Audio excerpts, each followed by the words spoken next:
What's up, everyone? It's your host, Chris Rosvoglou, and welcome to another edition of the Straight Up Saints podcast presented by Boo Crew Media and Level Water. Level Water is a New Orleans-based alkaline water that goes through 11 stages of purification and is infused with bioavailable minerals such as calcium, magnesium, and potassium to deliver superior taste and hydrations. Try Level Water today by visiting levelwaterco.com/BKM and use our latest code BKM6PK for a free six-pack of Level Water. All you have to do is just pay shipping or select free local pickup to get your free six-pack of Level Water. Remember, the code is BKM, the number 6, PK, all capital for the letters. Now, let's get into this edition of the Straight Up Saints podcast, and it's a fun Wednesday. I mean, I'm feeling good. I know we have a new episode of Loki. I haven't gotten to it yet. I know you guys will know when I tweet about it because I'm such a Marvel fanatic, but we got a new Loki coming out. We got Saints drama this week, which definitely had the timeline popping. So we're going to talk about everything going on with the New Orleans Saints. And we're kind of entering the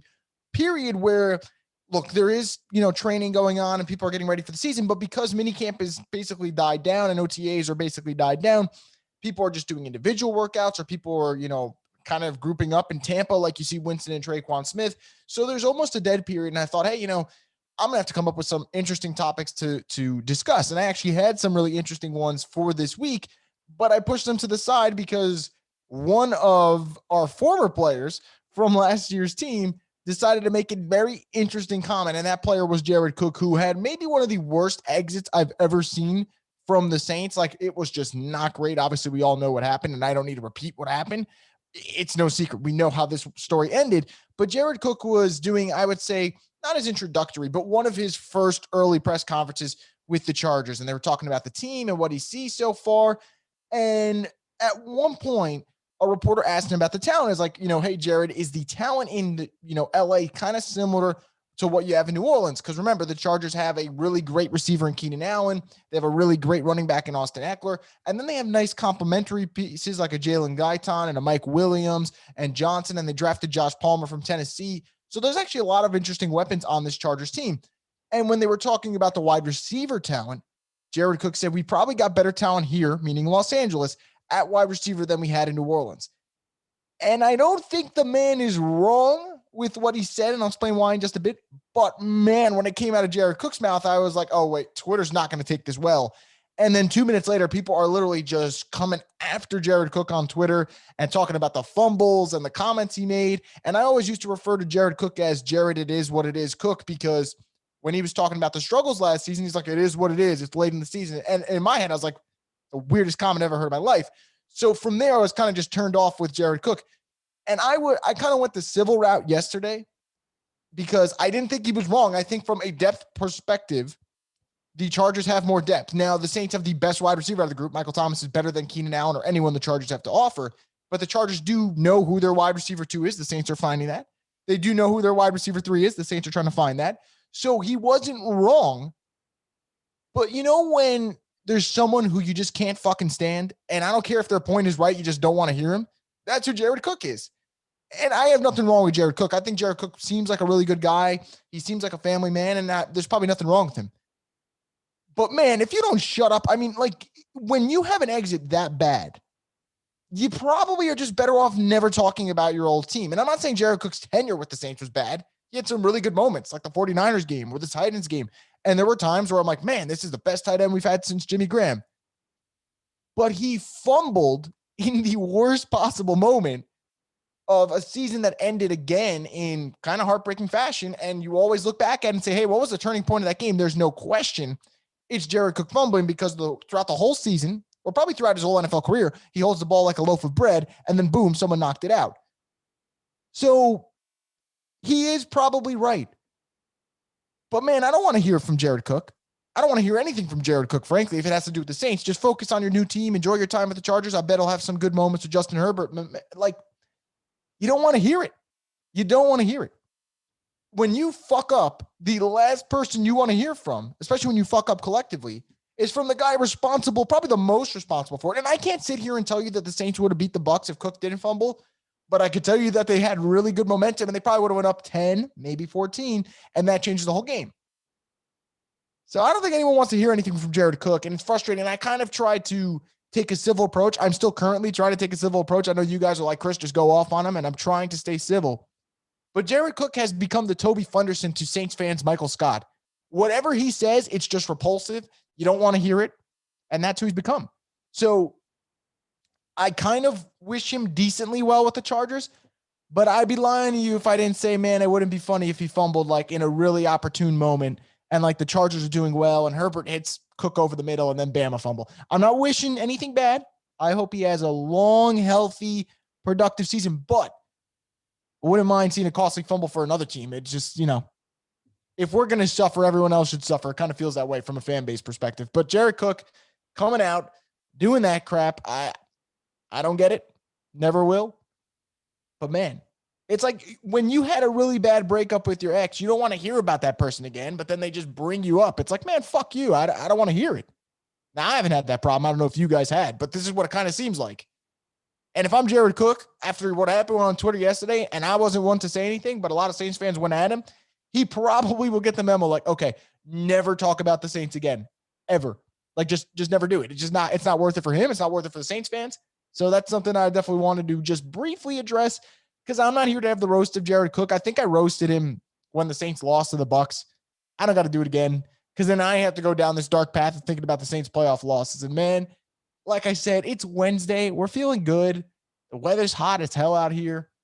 Just enjoy it. We don't have to spend too much time on Jared Cook or else we're going to all be miserable. And that would just kind of take down the morale of the week. Now, I want to go into a different topic, and this has to do with the current Saints team and the current offensive players they have, and something that's probably been the most talked about subject, which I really don't think is being talked about in the right way.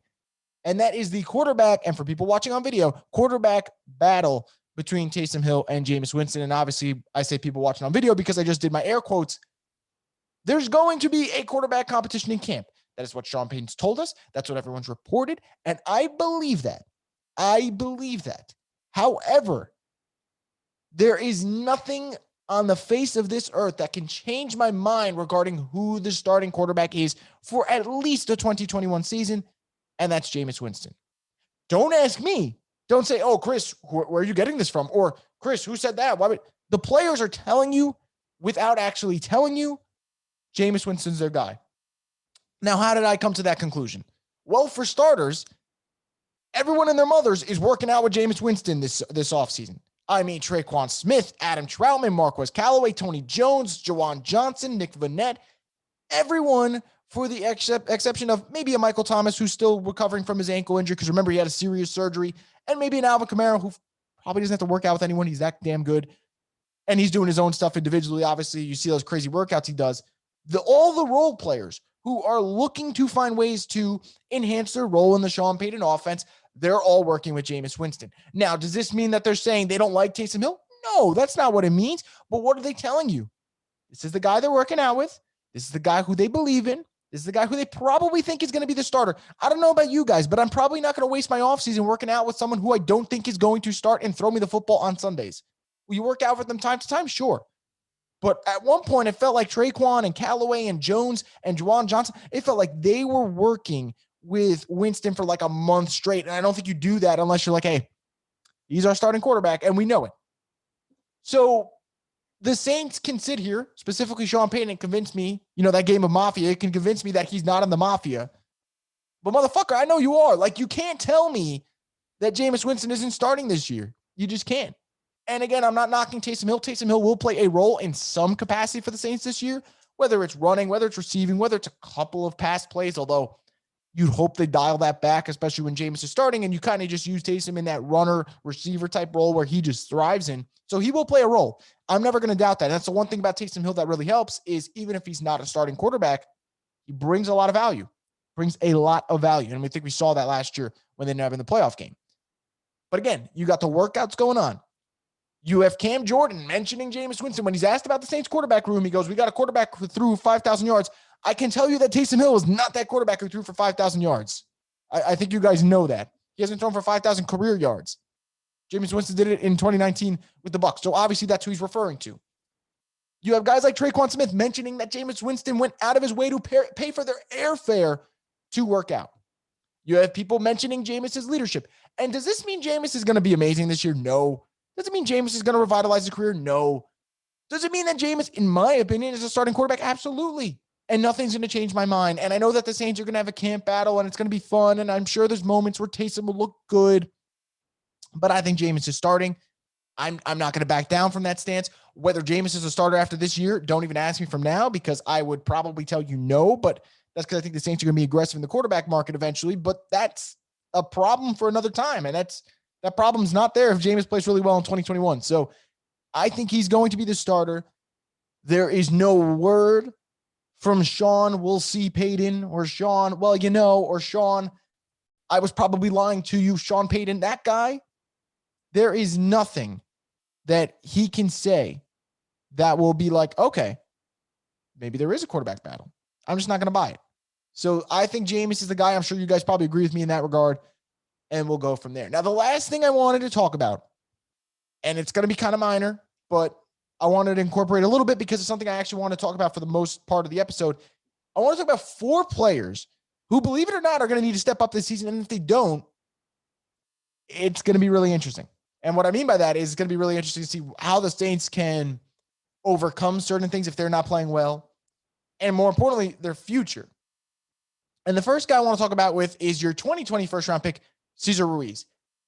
I liked Ruiz coming out of college. I was never afraid to admit it.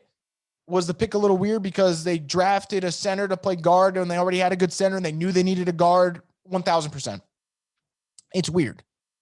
If I go into GameStop and I know I need a new controller, why the hell would I walk out with a new video game and not the control? Does that make sense to you? I know it's a weird fucking analogy. You guys are probably sitting there like, what the hell is Chris saying? But it's the point. Or I'll compare it to clothes. If I need a new pair of jeans and I walk out with like 6 pairs of socks, what the hell is that doing for me? The Saints knew they needed a guard, and they got a center who's never played guard for the most part. And you already have a good center, and you're like, oh, maybe we'll make the center play guard because we drafted a center when we needed a, like, it doesn't make any sense. But Sean Payton claims that he's doing better. The Saints are going to need him to be better. I actually thought Cesar Ruiz was a little bit, a little bit more impressive as the season went on. I think Saints fans were just so quick to rip on him because we've had the Andrews Pete with, I don't want to say trauma, but kind of feels like it, where you just assume, oh man, Ruiz is responsible for Breeze's ribs getting cracked. That's it. He sucks. Sure, he sucked for a good amount of the season, but late in the year, especially the Minnesota game, and I thought there was times where Cesar Ruiz looked really good. And I'm not trying to cover his ass. I just think he will be a little bit better this year, and he's going to need to, because if he's not, then if he's not good for 2 straight years, especially after having the full offseason, so now there's no more excuses, then we're going to look back at 2020. We're like, they couldn't draft someone else. They couldn't draft a receiver. They couldn't draft maybe a Patrick Queen. They couldn't draft maybe anything else. I mean, if you look back, I think people would rather have like a Brandon Ayuk or a Patrick Queen or anyone but Cesar Ruiz if he doesn't play well. But he has the chance to change that narrative, and I think that's why he's so important for this 2021 season. And I think he will step up. I don't know how much better he'll get, but I do think with a full off season of learning the guard position, I think he will be better. The next guy, and my God, if I didn't bang this drum about 1 million times in my podcasting career, if I even have a podcasting career, Marcus Davenport. I don't want to get too in depth on this because you guys know where this leads me to. It's a lot of F-bombs and a lot of just talking about how I don't like this player. But this is it. This is it for Marcus Davenport. And I think that I'm going to give a little shout out to Saints, the hashtag Saints Twitter podcast. And I agreed with them. And I always agree with this idea for any player. It's okay to not love the game of football, because there are a lot of guys in the NFL who don't necessarily love the game, and they're really good at it. And they're really good at it. And this is a well-paying job. But if your heart's not in it and you can do other things, there's nothing wrong with after your 5 years in the NFL kind of just bowing out. You made a hell of a lot of money for a first-round pick. But this is it for Marcus Davenport, because they drafted Peyton Turner, who I'm not saying is Davenport's replacement. I think he's actually Cam Jordan's future replacement. But you drafted Peyton Turner. You signed Tano Passanio. You have Carl Granderson back in the fold. There's a lot of guys on this defensive line who, if you're not going to produce, man, they're going to be licking their chops to get your spot in that starting lineup. And for Davenport's perspective, he kind of talked about, hey, I was looking at the sack numbers. I kind of put my, too much pressure on that, and it changed my approach. Okay, I believe him. I do believe him. There's a weird idea that if you don't get sacks, then you're not productive, which is wrong. Here's where the issue lies, though. The QB hits need to be up. the pressures need to be up. And I can live with you not having a crazy amount of sacks if your pressures and your QB hits are up. For example, Carl Lawson, who just signed with the Jets in free agency, who played for the Bengals last year, you'll look at the sack number, you're like, man, not that productive a player. But then you realize how many times he's actually hitting the quarterback, and that's value. So can Davenport do that? And if he can't, then it's going to be the fourth year of saying, my God, what a waste for this player. And if he gets injured again, then you just got to keep slapping the injury prone label on. And there's so many, if things go wrong, that people are going to just go nuts over. And I don't necessarily blame them because, again, remember, Davenport was taken after, Davenport was considered the missing, like the final thing they needed for that Saints team was a great pass rusher opposite Cam Jordan. So they traded 2 firsts. Hasn't worked out. I'm not even going to say it's been a bad return on their investment because that'd be too nice. But that's how it's been. So Davenport needs to step up. If he does, great. If not, okay. I'll be here on the podcast to talk about it, and I'm sure it will be very animated. But that's someone who I definitely want to talk about. Now, a third player, remember, I'm only doing 4 for today, that's going to probably have a bigger role than people think, and this is one that people might listen to and go, all right, not that much pressure on him, but he does need to step up. It's Patrick Robinson. Now, Patrick Robinson, in limited time last year, I thought was very good. I thought he had some moments where, hey, I was like, man, P-Rob is kind of turning back the clock. Good for him. But he's going to have to do that again. And he's going to have to do it on a consistent basis because the Saints secondary right now, it's Marshawn Lattimore, assuming he's not suspended, at outside cornerback, I should say. And then it's, okay, is Paulson Adebo going to start? There's a weird idea on Twitter, and I see some Saints fans, and if this is you, shout out to you because you're holding it down, that are calling out people who say rookie quarterback can't start. Rookie quarterbacks can absolutely start in this league, and you don't have to be a first-round pick. You can be a second or a third, like Paulson Adebo is, and you can start. The adjustment period's tough. It's a hard position to learn. But just because you're a third-round pick at cornerback doesn't mean you can't start in your rookie season. That's the dumbest thing I've ever heard. And there's people who actually believe it, but there are a lot of you Saints fans doing the good work who are like, man, that is just not true. Now, early in the year, though, Patrick Robinson might need to start. And if he does, he's going to need to be good because you have to look at this Saints depth chart at cornerback and realize, all right, you know what they got in the slot with CD Deuce, and you know what they got with the PJ Williams, who granted you guys might not be fond of. He plays his role, and he plays his role pretty well at times. That's in the slot, though, primarily. At the outside cornerback position, you know what you get in 23. Then it's Paulson Adebo, who you have to figure out and you have to develop. And it's Patrick Robinson. And we'll see. Maybe they sign a Dre Kirkpatrick or they sign like a Steven Nelson or, who knows, a Richard Sherman. And if they do that, that takes away such a concern because that veteran can hold down the fort for 4 or 5 weeks. It gives Paulson Adebo even more time to learn the NFL system and adjust to the game speed. And that could really help. But in the event that doesn't happen, Patrick Robinson's going to need to step up. And I think the tape for him to look at is probably the Detroit game of last year. I believe that's week 4 of the season. Probably his best game that he's had since coming back to the Saints. And he actually had some really good ones the prior season 2, 2019, where I saw Patrick Robinson in a limited role make a couple plays. So he's going to need to stay healthy. That's the first thing. And then 2, once he's healthy, can he make a couple plays here and there and just be a serviceable cornerback 2? And if you do that, okay, then they kind of massage that issue for a couple of weeks just to figure out until Paulson Adebo is ready to go. Now, my fourth guy, and I actually think out of all the guys I mentioned, I'm the most confident in him. And you're going to say that I do this every year. And I'm going to be honest, I am guilty of doing this every year. But this is the year that Traquan Smith needs to and will step up. And I don't know what that means. I don't know if that means he's going to have 1,000 yards receiving. I think that's a bit ambitious. But is Traquan going to have the most receiving yards he's ever had in his career? I think yes. Is he going to be the most productive and probably just look from the eyeballs, just the eye test, look the best that he's ever looked in the Saints uniform? I think yes, because I think the best element of Traquan's game got taken out from the short passing attack. It's not what he thrives in. But Jameis is going to throw the ball deep. Jameis has been working a hell of a lot with Traquan Smith. I would be shocked if he doesn't have his best season. I honestly would be shocked.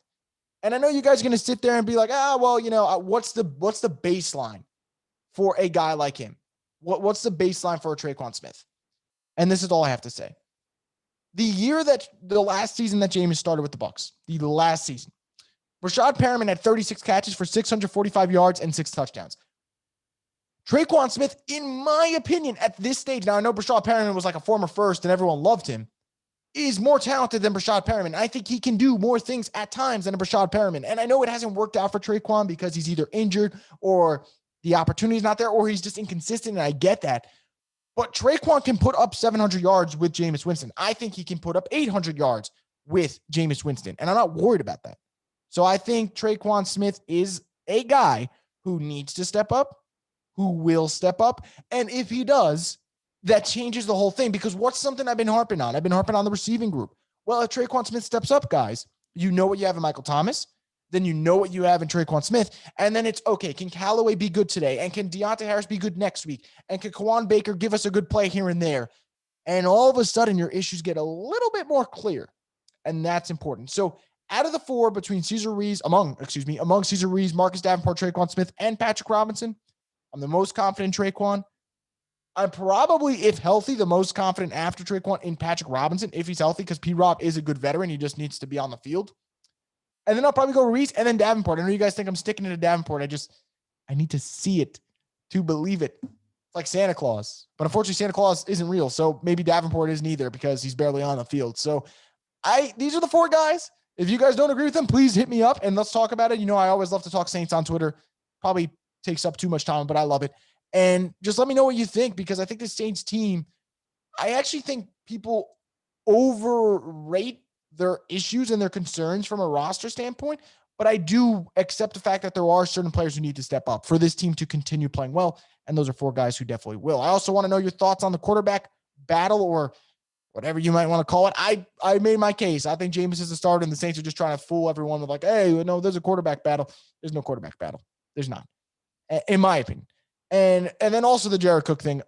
Be a little careful with that, though. I mean, some of you guys are just ruthless. I tweeted a joke about Jared Cook, and the responses were just like, wow. I was like, holy shit. Like, that's harsh coming from me, and I'm pretty harsh sometimes. So anyway, guys, that's going to wrap it up for this edition of the Straight Up Saints podcast. I obviously wanted to go a little bit more light / enjoyable, get a little bit more of a energetic feel to it, obviously. But with camp rolling around, and I think we're about a month and 2 weeks away, or a month and a week away from training camp. I think a month and a week sounds right. We'll get into more stuff and kind of break down what the Saints need to do. But until then, that's going to do it for this particular edition of the Straight Up Saints podcast. I'm going to focus on getting more interviews for you guys and having more engaging topics and more people coming on to talk Saints football, because I know that's obviously what we want to do, because we're so close. I mean, it feels, especially when you get into mid-June, you feel like the football season's almost here.